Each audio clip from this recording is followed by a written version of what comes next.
when you need to take it, then you just take it, right? The biggest barrier with supplementation has always been cost.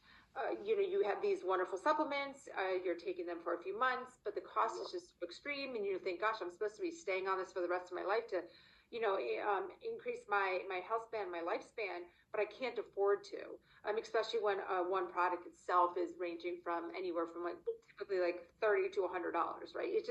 And you can't just take one, right? It's not one pill fix all.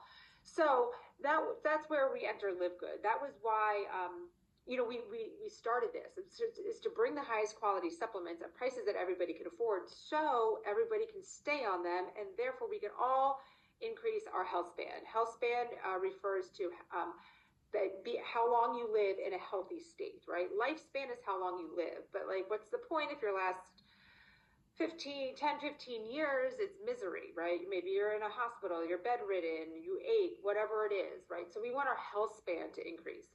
And that's where we've got all these pillars of health. Now, when it comes to supplementation, transparency is huge, okay? Because Ben first led off today with a lot about the protein powders and lead that's going on.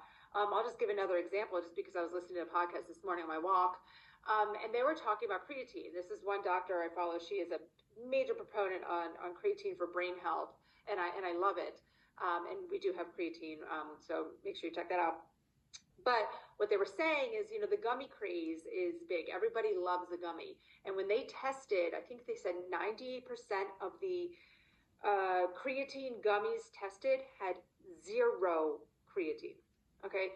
And if you followed us and listened to any of this talk, even if you haven't, I'm going to tell you it now, but Dr. Ryan always talks about this when we've made our gummies, because we have a few gummies on there. They are so challenging. That's why it takes time, and we say bear with us, because a lot of times it doesn't work and it fails and we got to redo, because going through the process of making a gummy and putting stuff into this, maybe Dr. Ryan can emphasize on it, but to keep it stable, and to make sure that the ingredients don't degrade in the process, because there is a heating process that goes on into making gummies, it's very challenging. So people are taking these creatine gummies thinking they're getting their 5 grams of creatine, and there's none.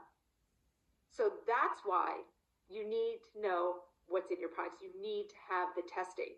This doctor even emphasized, if you're ever going to put a supplement into your body, you have to make sure you lay your eyes on a certificate of analysis first.